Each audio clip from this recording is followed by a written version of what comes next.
And it's going to be really hard to let go of being sad after a breakup because you get addicted to the dopamine. It makes you feel calm. It's like you're a baby and you cry, it kind of soothes yourself. You get addicted to that self soothing. Welcome back. It's your host, Halli Smith, for another episode of Girl Core. Something we see everywhere from movies to music to books, and that is breakups. It might sound weird, but the best breakup is actually one where they wronged you. They cheated on you. They broke your heart. They did something to make you hate them. That's actually easier to get over sometimes than the one where it's just mutual. The breakup where you both just said, hey, I see this relationship's just not working. I think we should go our separate ways. Those relationships are hard to get over and confusing because you're like, are we friends? We broke up. I don't hate them, but I still love them. They didn't do anything wrong. I didn't do anything wrong, but we're just not together. Those ones are confusing because you're just like, what do I do? You're supposed to not care for them anymore. But we just went our separate ways. It was a very cordial, nice breakup. The mean ones, the one where you feel wronged, you can get over it because you can use that anger to push through. The first thing you want to do to get over a breakup is to change your environment, change your looks, change your wardrobe, but clean it out. Make room for new life and new experiences. Change where you have your bed, move around your room, move around the furniture, do a little spring cleaning,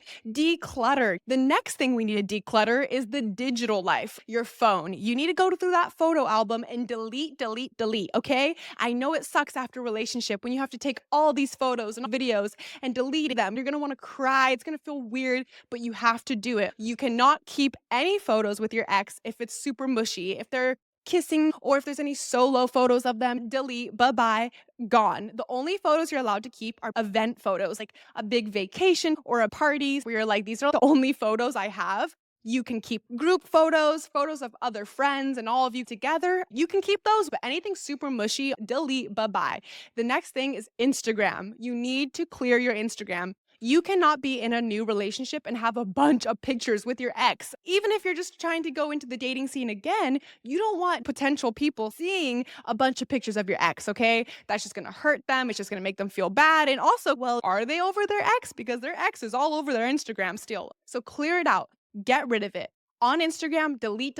Again, the rule is if it's a solo shot of them, bye-bye. Romantic photo of you guys kissing in front of a sunset, bye-bye. Group photos, you can keep. Big event photos, parties, dances, big events in your life, graduation, you can keep those, like 2 or 3 of those. And let me tell you this, when you break up with your ex, delete the photos on Instagram. Do not archive them. Delete it. You don't want to sit in that sadness. And you also don't want to get in a fight with your next partner because if you start dating somebody new and for some reason they're on your phone and they find that file of archived photos with a whole ton of photos from your ex, they're going to freak out. They're going to feel super insecure. They're going to be like, what the hell? Is this person not over their ex? I speak from personal experience, guys. I found on a guy's phone the entire album of archived Instagram photos of him with his ex. And that started a really big argument between us. We've been dating for over a year now, and you still have all these old photos with your ex. You should not have that. You need to let go of the past. You need to move forward. By hanging on to a bunch of old Instagram photos, you're just showing that you're not over it. Unless they're really important photos like graduations, you can keep those. But if they're just like you guys kissing or romantic photos, delete, gone. Save yourself the argument with your future partner and delete that. And you don't want to wallow in it forever and look back and feel sad. Any photo with your ex that you look back on, it's just going to make you feel weirdly nostalgic, missing them, not missing them. It brings a weird emotion you don't want to handle. Just get rid of it, throw those photos out. The next thing is anything your ex bought you have to get rid of it. The only gifts you can keep from your partner are living things like dogs and children and expensive gifts. If they bought you a Birkin, a Dior, a Balenciaga, a really nice computer, anything like that, expensive jewelry, you can keep that. But if it's a handwritten love note, a teddy bear, a heart pillow, get rid of that. You don't need it. It's unnecessary. Just holding things in the past that are little knickknacks and stuff, get rid of it. Now, that's just like the physical. That's just changing your environment and decluttering. The next thing is doing the emotional work. First things first is it's gonna fucking suck when you have to tell your mom, your dad, your friends that you're broken up. Nobody talks about that part, like how awkward it is to have to tell your friends and your family that you're not together with that person, especially if your parents or your family got attached to your partner. Sometimes your parents are gonna love your ex. They might really have liked that person and wanted you guys to work out. Your family goes through a breakup with your ex too. They're gonna have to get used to you guys not being together, to not seeing them, to not being at family events. It's awkward. Your parents are gonna be like, they were so sweet, sweetie. They were so nice. You're like, Mom, Dad, we're broken up. It's awkward, but your parents have to break up with your ex too. The next thing is that you get to wallow. You get 1 month of really hardcore sadness after a breakup. You get to sit on the couch and order DoorDash and just watch The Notebook over and over again and eat like shit for a month straight. But after that 1 month, it's time to cry on the inside like a winner. After month 2 of breaking up with your ex, it's time to get your life together. It's time to start moving forward towards your new life. The next phase after the breakup is the regeneration phase, the new you, the new start, the fresh start. This is where you do new hobbies, you sign up for new sports classes, go to the gym, make new friends, start pottery. You do stuff you never did before. Because when you start trying new things, you start liking new things, you start getting a new self, start caring about new things. And that is beautiful to have after a breakup because it makes you change. It makes you a different person than they knew. It's amazing to grow away from your old self that you were with your ex into your new self. That is where you start to really thrive and get over the breakup because you now have something new in your life to be happy for and a new you to show the world. Be happy to be single, guys. Being sad is fun. I love being sad. I love listening to sad music and feeling down, but you can't sit in that addictive loop of being sad, of listening to sad music because you're addicted to it. And you're gonna wanna do that after a breakup. And it's gonna be really hard to let go of being sad after a breakup because you get addicted to the dopamine. It makes you feel calm. It's like you're a baby and you cry, it kind of soothes yourself. You get addicted to that self soothing. You need to stop and start growing. You need to start changing things. You have to stop wallowing. I know it's fun, but we have to get out of that. And this is where you then rely on your friends. It's okay to talk about it a lot after a breakup. It's okay to be sad. And you get a few months of needing to talk about your ex. You get to be Carrie Bradshaw to your friends and not stop mentioning Mr. Big this, Mr. Big that. Enjoy being sad as well, because at some point you're going to have to stop being sad and people aren't going to feel empathy for you anymore. So enjoy it while you can. Get into it deep. Be sad as you can, talk to your girlfriends about it, but at some point you're gonna have to stop because people aren't gonna wanna be sad with you anymore. They're not gonna wanna hear about Mr. Big after a certain point. You're gonna have to stop, reevaluate, and start working towards that new self. The best thing to do in that breakup is to leave that old you in the past, leave that sadness, leave that old version, and grow into this new version that they don't get to know. That will get you through the breakup and help you. The last thing that's really difficult about breakups that nobody mentions is getting intimate with somebody new. The first time you kiss somebody or get intimate with somebody after a breakup, you're gonna feel like you're cheating when you start dating somebody new after getting out of a long-term relationship. At first, it's fun. You feel the butterflies, you're giddy, you're excited to get back into the scene, to go to bars and date and be single. But once you hook up with a person, that cold water hits. You're gonna feel lonely. You're gonna miss your ex. You're gonna feel all these memories, all these emotions flooding through you the first time you hook up with somebody. The first time you get intimate after a breakup is gonna be hard. And it's okay to feel those things. You might even cry after your intimacy because it's so many emotions, and that's okay. It's okay to feel that disconnect and be like, this feels like I'm cheating. I'm not cheating, but it feels like it. And I kind of just want to cry right now. Let yourself cry. It's okay to cry during intimacy. It's okay to cry in the bedroom. It happens. You're releasing a bunch of endorphins and all these happy oxytocins. There's bound to be a lot of emotions flooding through you that might make you cry after intimacy. You have to let that cold water hit you. It's going to be harsh at first. You're going to feel like you're cheating. You're going to feel a lot of mixed emotions. You might want to cry, but you just got to know that is normal. Lots of people go through this. You're not alone. It's going to be a slow process of building a new relationship with somebody new. And that's why it's important to give yourself time after relationships to cool off, to be alone, to think about it, and to process. That way you can go into that new relationship with a new self and with a changed self. That is also why it's super important to not get over somebody by getting under someone new. It's better to work first on the emotional, because if you hook up with somebody immediately after a long-term relationship, I promise you're gonna feel really shitty. You're gonna feel like you cheated, you're gonna feel weird, you're gonna feel lonely. You don't wanna experience that. Do not listen to that to get over somebody, get under somebody new. It's just gonna make you feel like shit afterwards. It's better to handle the emotional before you try to immediately jump into being physical again with somebody different. And to really get over all these emotions and to stuff it into the past, you should really try something new, like stuffing yourself with a butt plug. I know, guys, wait, what the fuck? Where did that come from? No, we're talking butt plugs now. The most underrated, intimate, spicy toy in the bedroom is a plug. And I'm not talking about the one that goes in an outlet or the one that goes in the tub. I'm talking about the one that goes to the back door to the peach, a peach plug, okay?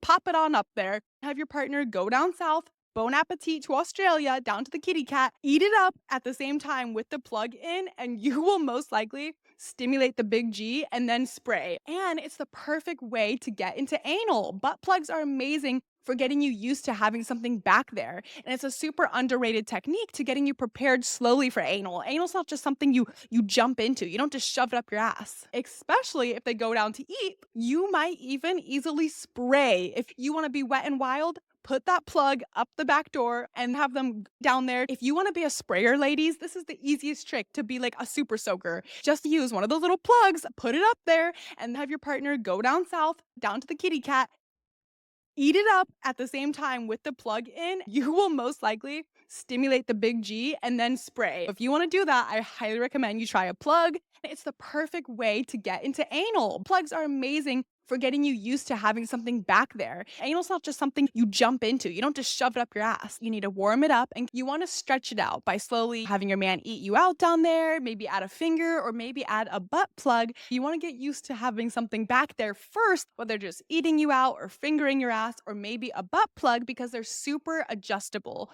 They have different sizes, super small introduction ones and then bigger ones, but super tiny ones are perfect to start out with because you can just slip it right in there with a little bit of lube. You can use silicone, you can use water-based, just depends on the texture of the butt plug. You can then get used to having something back there while you're having sex with your partner. It will start to feel really good because it's going to stimulate the G spot at the same time. So it's going to feel really good. That way, when you do try to have sex with their dick in your ass, you are going to be ready. And this will most importantly teach you how to relax your asshole. You don't realize this, but when you take a shit, you relax your asshole and you don't realize you're doing it. But once you do, that's the same technique you're going to do during anal. You're going to relax your ass, take that deep breath, and then it's just going to relax and open up. And then that's when you really start to feel that pleasure during anal. But you need to train and learn how to control that muscle to relax during the back door. And it's a really good way to then lead you to enjoying having the whole entire pink water bottle in the back door. So start slow, start small, and remember, no base, no love. Things love to get sucked up the ass. If there's not a flat base preventing it from slipping in, do not put in your ass. Make sure it's an anal toy that has a base. That way you're not going to end up in the hospital having to get some random shit removed from your asshole. That's just going to be embarrassing and super unnecessary. Ladies, the butt plug has many opportunities. If you want to drive your man absolutely feral, if you want to tease him so bad, tell him when you're in public out doing something, hey babe, by the way, I have a little bit of a peach plug, the back door. I have a plug in right now. He will go wild. He's going to think that's so freaking hot. He is going to want to pounce. He is going to be itching, scratching to get home and get a chance to see it. And also to, have some fun with you. It is so hot. It's just the idea of like you're out in public and you have that in right now. It's super hot being in public with your partner and having your own little private secret. Like nobody knows I've got this in. It's a little bit of an exhibitionist kink where you like to kind of do things in public and be seen doing things but not knowing. So give it a try. It might be a kink that you don't realize you have. 50 Shades of Grey was a best-selling book and movie for a reason, okay? It had some tips and tricks that are valuable and well-liked. Another fun thing you can try with your partner with a plug, if you want to be a little freak and surprise your partner, is that you should get a little rhinestone, heart-shaped gemstone plug for the back door.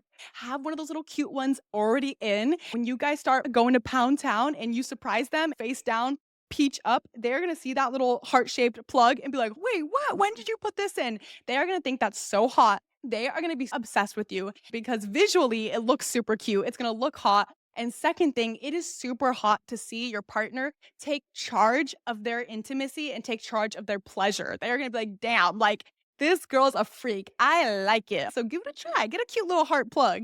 You'll be surprised at how good it feels and how excited it gets them. Butt plugs during sex are amazing. And it's also going to feel amazing for you ladies. All right, guys, it's that time of the day, Q&A time. Let's get into it.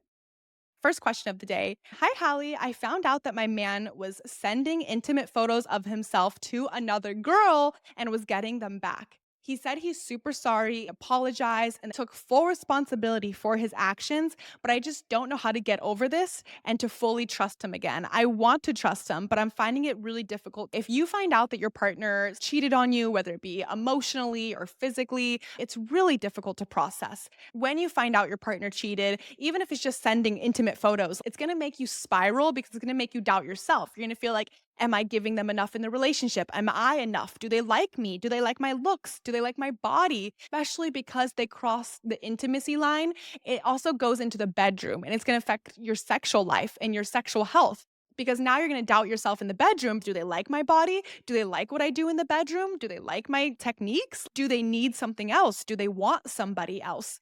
Most likely, they just did this because they were stupid and followed the grass is greener, thinking it's better over there, when really you already have what you need and what you want right here. And it happens to everybody. It doesn't make it excusable. It doesn't make it right, but it does happen. Some people get distracted by the shiny object in front of them, being like, oh, look at me, look at this. This is new. This is different. You need this. When in reality, you got what you need right here. Okay. It happens. It's human nature. And if they did apologize for it, you have to decide if you can really get over that. Obviously, at first, all you can do is listen to them. They're going to tell you, I'm going to change. I'm going to do this. I'm so sorry. I didn't mean to. If you decide to take them back, they're going to have to hear you voice this. You need to communicate. Anytime you're feeling insecure, if you're doubting yourself, if you're doubting them, you need to talk to them and be like, I know we talked about this, but I'm still kind of feeling uncomfortable when this happened. And it's still making me feel a little bit insecure in the bedroom. Do you like my body? Do you like this or this? Whatever your problem is, you need to communicate that.